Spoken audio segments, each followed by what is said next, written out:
Nabi Yusuf itu kan masalahnya bertubi-tubi. Ketika Nabi Yusuf dilemparkan ke dalam sumur, ketika Nabi Yusuf dipenjarakan, ketika Nabi Yusuf difitnah, ketika Nabi Yusuf, banyak masalah Nabi Yusuf. Tapi pesan Nabi Yakub alaihissalam kepada anak-anaknya, la tayasu min rauhillah. Baik kepada Yusuf ataupun kepada kakak-kakaknya. La tayasu min rauhillah. Janganlah kalian berputus asa dari rahmat Allah. Kenapa? Allah itu maha menolong. Ketika kita bergantung kepada Allah, nggak ada yang mustahil. Selalu ada harapan ketika kita berikan harapan itu kepada Allah. Tapi kalau kita berikan harapan itu kepada makhluk, kadang-kadang harapannya semu. Karena makhluk itu, manusia itu sifatnya kullu man 'alaiha fan. Nggak ada yang bisa benar-benar total, nggak ada yang bisa benar-benar abadi, itu nggak bisa. Tapi kalau kita letakkan harapan kita, lalu kita berikan hanya kepada Allah, roja kita hanya kepada Allah Subhanahu wa taala, maka tidak ada kata al-ya's. Tidak ada kata putus asa dalam kamus seorang mukmin. Laisa min akhlaqil mu'min al-ya's. Putus asa itu bukanlah sifat atau akhlaknya orang yang beriman kepada Allah. Sehingga kenapa bunuh diri itu menjadi dosa besar dalam Islam? Padahal kan nggak ganggu orang kan, kecuali tadi bikin macet sistem kereta. Itu juga nggak parah-parah banget lah, nggak sampai gara-gara kita bunuh diri orang akhirnya jadi misalnya celaka gitu, nggak, jarang lah. Apalagi bunuh dirinya sendiri, gantung diri. Kan bunuh diri itu nggak ganggu orang lain. Kenapa dianggap dosa besar? Karena bunuh diri ini sama aja dia tidak mengakui kebesaran Allah Subhanahu wa taala. Dia tidak berpegang lagi kepada Allah. Dia putus asa dari rahmat Allah Subhanahu wa taala. Padahal Allah selalu mengatakan la tayasu. Jangan putus asa, aku kasih nih, aku kasih. Tapi dia bilang enggak akan dikasih. Berarti dia kufur kepada Allah Subhanahu wa taala dan merugikan dirinya sendiri. Ketika mentalnya kayak gini, walaupun akhlaknya baik, tapi dia tidak punya daya tahan menghadapi masalah, maka dia akan selalu mengakhiri masalahnya dengan cara bunuh diri. Dalam Islam kasus bunuh diri bisa dibilang hampir nggak ada kalau dalam sejarah Nabi dan para sahabat. Satu-satunya ada kasus bunuh diri itu bunuh diri dalam peperangan ada. Dia lagi dibacok, lagi bertempur terus dibacok sama musuh, banyak luka, nggak tahan dengan rasa sakit, kena kayak tombak gitu di perutnya, karena nggak kuat dengan rasa sakit, dia tekan lagi tubuhnya ke tombak itu supaya cepat mati. Lalu ketika dia sudah meninggal, orang-orang mengatakan dia itu pemberani, dia itu syahid, dia itu hebat. Kata Nabi tidak, dia di dalam neraka. Lalu para sahabat bertanya, kenapa ya Rasul kok dia masuk neraka? Padahal kita tahu dia meninggalnya dalam fi sabilillah. Kata Nabi karena dia nggak bersabar terhadap ujian dari Allah Subhanahu wa taala. Sakit, ya udah daripada saya nggak kuat nahan sakit, mending sekalian mati nih. Itulah al-ya's. Dan itu tidak ada dalam kamus orang yang yakin kepada Allah, beriman dan bergantung kepada Allah Subhanahu wa taala. Jadi kalau kita mau belajar kepada orang Jepang, ada yang kita bisa belajar banget, yaitu moralnya, kedisiplinannya, kebersihannya. Tapi tetap ada satu hal yang fatal yang mereka tidak punya, yaitu Tuhan. Mereka nggak percaya kepada Tuhan. Kalaupun ada agama, kata teman-teman di sana, lahirnya sebagai orang agama Shinto kalau nggak salah, terus nikahnya sebagai agama Katolik kalau nggak Protestan, matinya sebagai agama Buddha. Jadi gonta-ganti itu. Kenapa gonta-ganti? Karena buat mereka agama itu hanya sekedar culture. Mereka tidak menyebut Islam sebagai agama Islam, tapi budaya Islam. Mereka tidak mengenal nilai-nilai ideologis, yang mereka tahu adalah nilai-nilai budaya, adat istiadat atau culture. Sehingga buat mereka pindah-pindah culture itu bagian dari kebijaksanaan. Kayak kita misalnya, saya nih orang Aceh. Ketika saya berada di Sunda, di mana bumi dipijak, di situ langit dijunjung. Itu kan wise kan? Ketika kita menghargai budaya tempat kita tinggal, keramahan keramahan lokal atau apa gitu.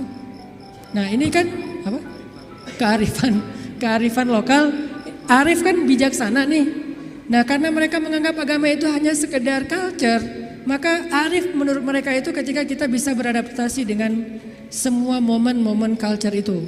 Masa-masanya Valentine mereka jadi orang Kristen. Masa-masanya hari tertentu misalnya hari besar Cina misalnya mereka jadi orang Buddha.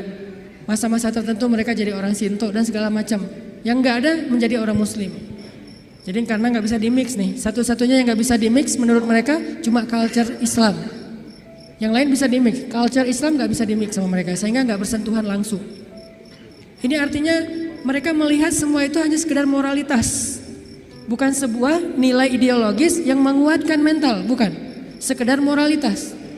Culture Islam moralitas, culture yang agama-agama lain yang kita sebut itu moralitas, termasuk culture Jepang itu adalah moralitas. Tapi mentalnya lemah, sehingga ketika mereka punya masalah dalam dirinya, mereka nggak punya pertahanan sama sekali.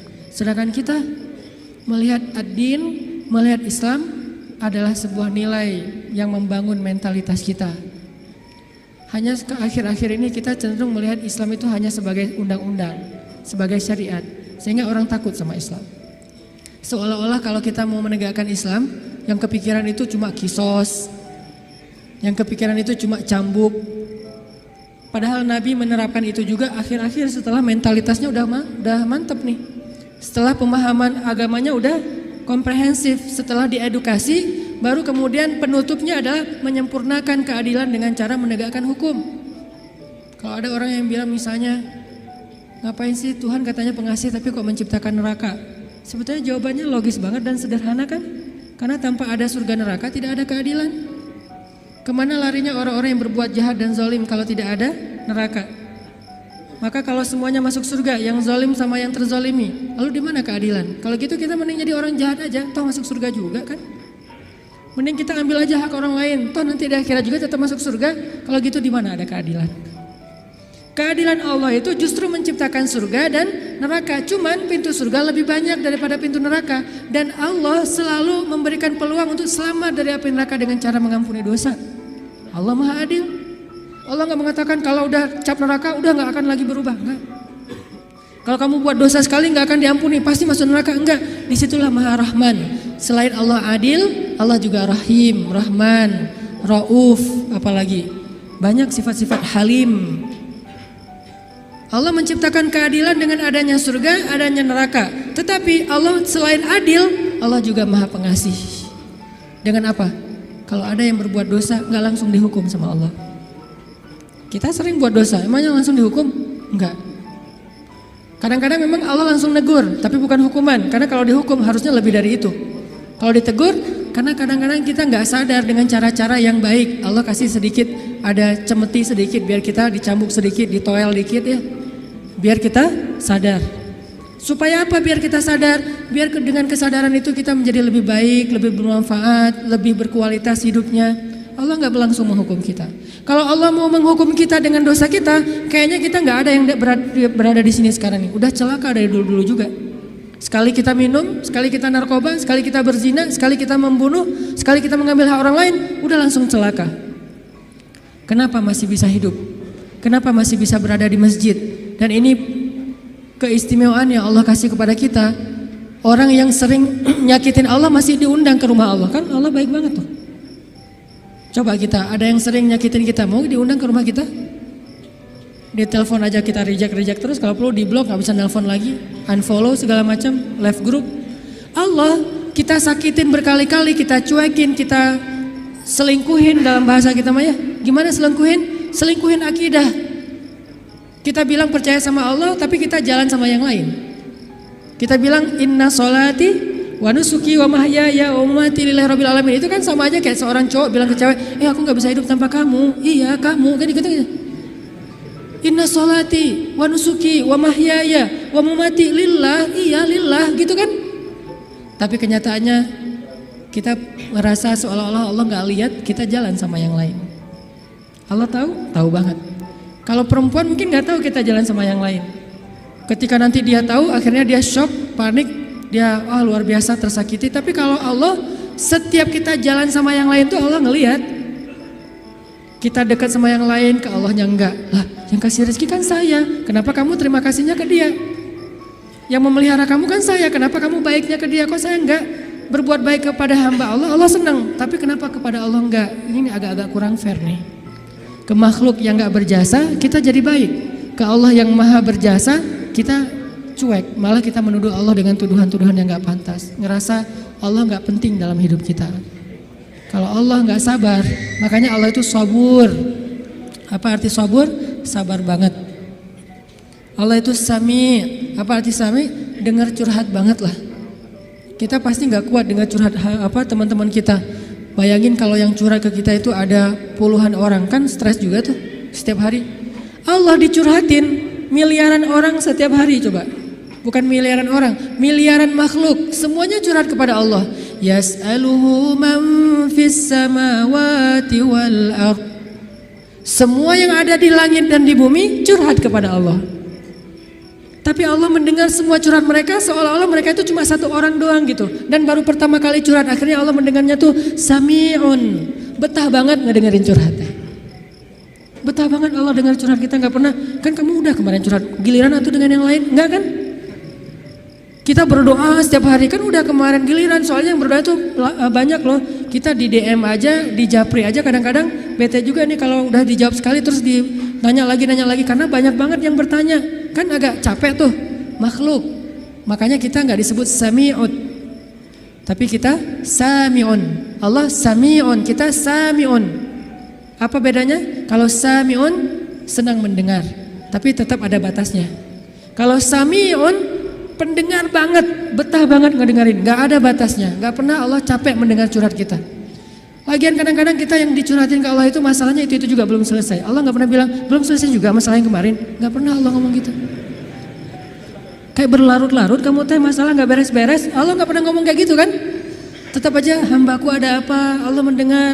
Dan bukan cuma mendengar, Allah yang ngedatangin kita ke langit dunia setiap sepertiga malam, terus Allah bertanya, hal min dihajah, ada nggak di antara hambaku yang butuh sesuatu? Sini. Hal min taib, adakah di antara hambaku yang pengen taubat? Sini aku terima taubatnya. Hal min mustaghfir, adakah di antara hambaku yang pengen minta ampun? Sini aku ampuni dosanya. Allah datangin kita, Allah nawarin jasa kepada kita, masih kita bilang juga Allah nggak berjasa dalam hidup kita? Masih kita bilang kita nggak butuh Allah Subhanahu Wa Taala? Fabi ayyi ala'i rabbikuma tukadziban. Intinya ketahanan hati kita itu ketika kita dekat kepada Allah Subhanahu wa taala. Jadi enggak ada ceritanya dalam kamu seorang mukmin ada masalah, baper, udah gitu bunuh diri, enggak ada. Tergantung tawakal kita kepada Allah. Coba rasain ketika kita lagi ngerasa enak nih hubungannya sama Allah. Sama ketika kita lagi jauh dari Allah, terus dua-duanya dikasih masalah, mana yang lebih nyaman buat kita? Kalau kita pas lagi dapat masalah, pas lagi dekat sama Allah, itu akan bertahan banget. Saya pernah ngerasain itu. Saya karena kan sering ditolak ya ceritanya ya, curhatlah dikit lah ya. Kalau ditolaknya lagi jauh dari Allah, itu baper. Tawaf Sungai Nil kan, mau loncat, aduh dalam takut ada kuda Nil gitu. Gak loncat, buat apa lagi hidup kalau kayak gini ya. Kenapa kayak gitu lemah? Gara-gara jauh dari Allah. Kalau ditolak pas lagi dekat sama Allah, gak apa-apa, yang penting jangan ditolak sama Allah kan gitu. Ditolak, ya Allah pasti engkau mau ganti yang lebih keren ya. Husnuzon kan, aku tergantung prasangka hambaku. Ya udah bertahan. Orang makin dekat sama Allah makin tough, makin bisa survive dalam menghadapi masalah. Makin tuh. Kenapa? Karena survive seseorang dalam menghadapi masalah itu bukan soal dia punya uang atau enggak, dia punya teman atau enggak, dia sehat apa enggak. Soal mentalnya, hatinya kuat enggak menghadapi masalah. Baru dia bisa tough dan survive.